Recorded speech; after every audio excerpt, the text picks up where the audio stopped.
Okay. Oh, I gotta put my glasses on. It's really bright. So we're hanging out. We're waiting to see if we can find a balloon. Something's not working right. I don't know what it is. The public network is not receiving the signal at all, which I don't know why it's doing that. Could be related to all the issues that we had today. Most stressful balloon flight to date. I mean, we haven't had many, but this one was definitely the most stressful. So this could be related to the transmissions, but I don't really see why it would be related. So what we did, let's start at the beginning. Before we launched, we determined, at least at the time, that the Arduino board that we had, microprocessor, had gone bad. Something happened. I don't know what it was. I'll go test it later this week and figure out what happened. But it was producing some really weird results. It was turning lights off when they should have stayed on. It was rebooting itself. It was doing all kinds of crazy things. And so we switched the boards out, put a new, there's some big sun glare here, put in a new Arduino, and everything was working fine. Worked fantastic. We sat there, we watched the broadcast, we got 17 in a row. Even after we launched it, we got one up at 1,700 feet. Not very high, a little below 2,000, but we got one from up there. One thing that I noticed is that the temperature inside the payload was 125 degrees, so it was getting pretty warm. 125 degrees was the onboard processor temperature. The ambient temperature inside was 99 degrees.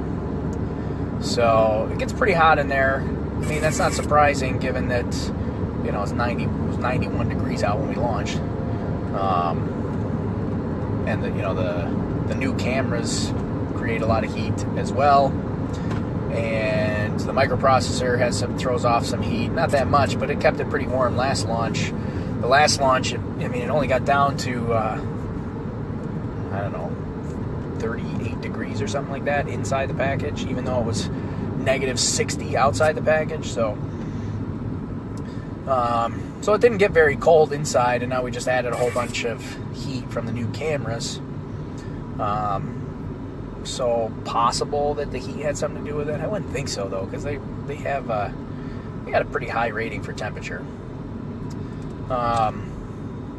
So that's what we thought went wrong.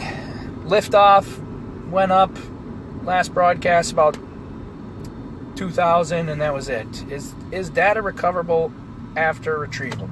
Potentially. So I guess that brings me to where we're at now.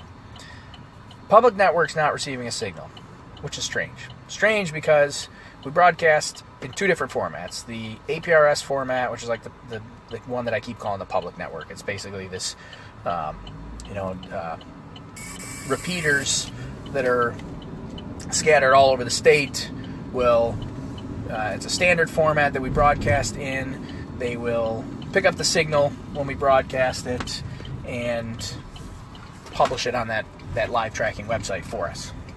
It's the easiest way to track because then we don't have to follow along with it and try to keep track of all the radio signals and all that kind of nonsense. So that public format is not being picked up or interpreted. Once it went over 2,000 feet, I didn't get it locally, and obviously the public network's not publishing it on the live tracking website. So, sorry, Jeff's, well, he was here. He's going to get dinner. So the strange thing, sorry, I'm looking at, my computer was doing something crazy. I don't know what it was doing. What was I saying? Oh, so the strange thing is the public network's not picking it up. But we broadcast in a second frequency, which is RTTY, which no public networks pick up, but with my antenna on top of my car, I can pick up the signal. It's hard to decode because it goes fast. It's only like 20 seconds long. And the higher it gets in altitude, this is just the way the software was set up, is it gets deprioritized in favor of the public network, because usually the public network is the one that works the best. So as it gets higher in altitude, that other RTTY broadcast does not broadcast as frequently. So it makes it really hard to track at this stage, because it's at, probably sitting somewhere around, 70,000 feet, I'm guessing. And the RTTY is only going to broadcast like every 10 minutes, and it lasts 20 seconds. So I got to be watching it right at the second it broadcasts and pick it up and try to decode it, which is really hard to do. It was really designed, it was in there really for two factors. One, to help with recovery when it's on the ground, and two, to let me know if it's still broadcasting, which is what it's doing at the moment. Is I can't decode the signal, but I can hear the signal and see that the package is still broadcasting in at least one of the formats. So that's the weird part. The package is alive and broadcasting in RTTY. It's going too fast, so I can't pick it up and decode it. It's too weak right now for me to decode it anyways, because it's too high. But I can see and hear, I can see it on my visual display, and I can hear the frequency, or hear the broadcast frequency when it goes off. So the payload is alive in some fashion. It's just not getting picked up by the public network. That's the strange part. So I don't know why that is. It has been a while since I got that other RTTY broadcast, but mostly because, I would expect that at this point because it's so high. I would have a hard time picking that up. So what are we doing now? Well, right now, Jeff's getting dinner. After this broadcast, I'm probably going to go try to grab something. We've got our prediction models, which I'll show you here in just a second. We got two prediction models. We picked a spot that's got a real wide open sky, and we're kind of relying on two things. One, we're going to try to see it as it comes down. Crystal clear day, we should start to see the package at 20, 15,000 feet, 10,000 feet maybe. We should be able to get eyes on it, potentially, if we're in the right spot. That's going to be the key. So we picked out a spot, high elevation. It's got really clear view across all directions. And it's a clear day. Sun's going down, though. So we're going to try to watch it and see if we can see it come down. That's number one. Number two is we've got the backup tracker, which is in there. It doesn't work till it's below 5,000 feet. So that could potentially, when it lands, could give us a signal, tell us where it is. It worked great on flight number 2 because we lost signal at 10,000 feet. I didn't know where it landed anyways, but the backup tracker piped in, came online, told me right where it is. Payload ETA. Hold on, get to that in just a second. Number 3, option 3 is when it lands, it should continue to broadcast that RTTY and the public broadcast network, which I can pick up locally, be a much stronger signal if I'm in the right place. And we're going to kind of drive around and see if we can pick up the signal and determine where it is. So, payload ETA. Well, it should have come down. The plan was for it to come down around, if we launched at 6, it would have landed around 8:30. But I was doing I'm sitting here doing my calculating thing, and it says now, one of the trackers says it would come down around like 8:07. So it might come down a lot earlier because we kind of overfilled the balloon a little bit. We were a little frustrated from the first attempt, and the balloon got overfilled, so it had a little too much helium, which means it goes up faster, expands faster, and will burst sooner, which is a shorter flight. So potentially, in my other tracker, I don't know what that says for timeline. I don't know if it gives me a time on the other tracker. I got flight time, Oh, this one, I don't know. This one's real short. Flight time 1 hour and 41 minutes. Well, so I want to get Jeff and try see if we can get underneath it. Because that would be in like 10 minutes. It'd be down. So yeah, basically ETA for landing sometime between 7:40 and 8:40, really. So we're gonna try to do our best to see this thing come down. And if we don't see it come down, we're gonna try to we're gonna hope the backup tracker works, or hope that it's still broadcasting, and see if we can figure out where this thing landed and what went wrong. I mean, good news potentially is that if we do recover it, is data recoverable after retrieval? I don't know if I answered that question, but yes. So if we do recover it, hopefully the thing was still collecting data the entire time, and we'll know, I mean, we can't live track it, but we'll know after the fact exactly where it went, the altitudes it hit, how high it got, and all that kind of stuff. And hopefully the cameras worked, so we'll be able to get the photos and the videos from the flight and see what the thing actually did. So right now we're just kind of hanging out, waiting. We're pretty close to the landing site. We're gonna kind of take a look here. I'll show you while we're still here. Let me show you the predictions here. So I've got two websites. Here, let's switch it around. I've got two websites I use for predictions. One of them is let's see. Can I zoom out on this? I can't zoom out. I'll zoom out on the computer. Oh, okay. Not gonna let me zoom out on the computer either. So one of them is really annoying. It's the most accurate predictor that I have. But the problem is, which is really annoying, is it doesn't let me run a prediction in the past. So when stuff like this happens, I can't rerun a prediction and be like, okay, I lost signal. Where could it possibly land? It only lets me run predictions in the future. Super annoying. So this prediction I've got up now is for a 7 p.m. launch, which is an hour later than we actually launched. And it says we're going to land up here in, like, close to Lyons. This is Lyons up here. I don't think it's going to go that far because that's an hour later than we actually launched. I think we're going to be a little closer down in this region, which is between Newark and Lyons, a little bit further south, between Route 88 and 14. So we've got this other tracker. It's not as accurate usually, but the nice thing is it lets you run a bunch of predictions. So you see I got a whole bunch of predictions run. And it lets you run it in the past. So you can say, well, this is the time that I actually launched. Where do you think it's going to land? So here's the predictions we got from that tracker.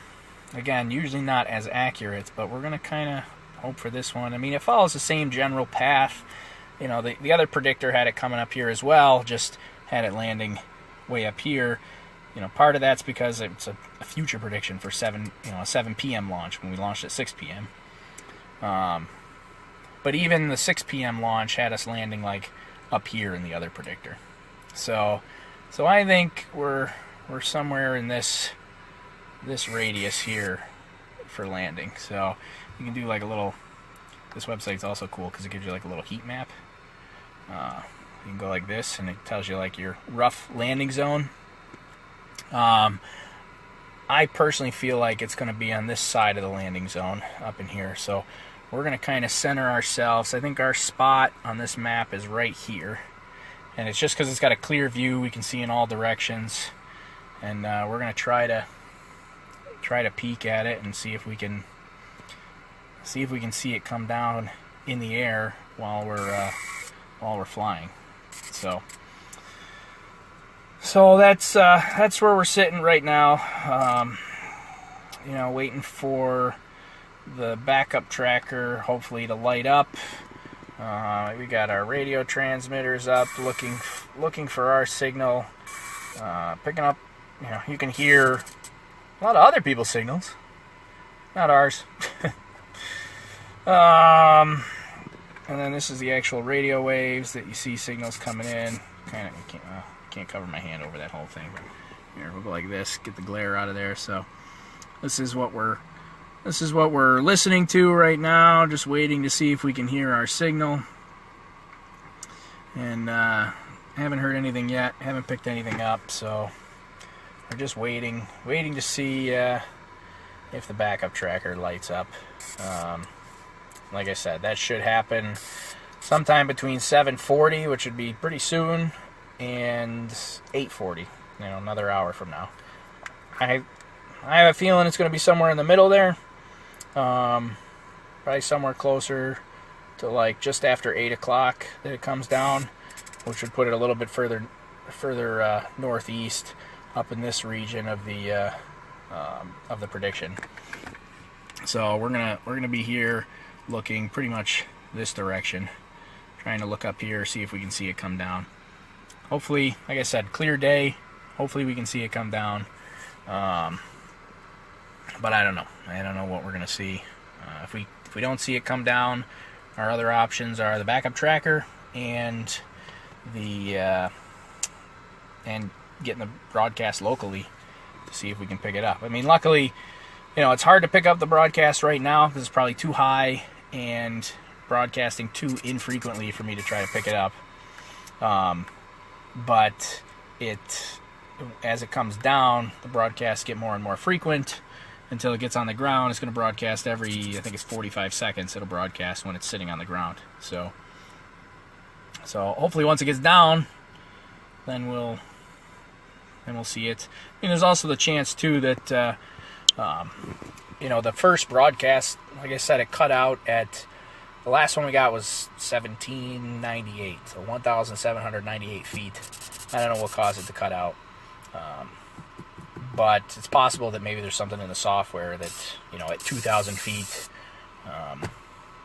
something changed.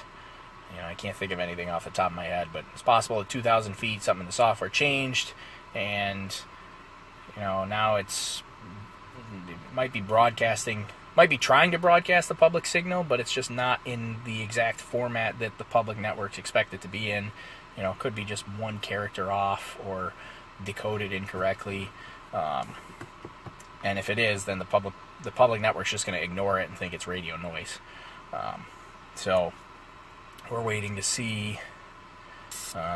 Maybe when it drops down below 2,000 feet, might light back up and continue broadcasting again. Which that public broadcast will become really frequent. It does it like at 2,000 feet. It's going to be every 10 seconds. It's going to broadcast. So it's possible that maybe the public network picks it up. Maybe it lights up at 1,900 feet, and we get one broadcast on the public network. I mean, that would be really nice if you could just get one broadcast on there.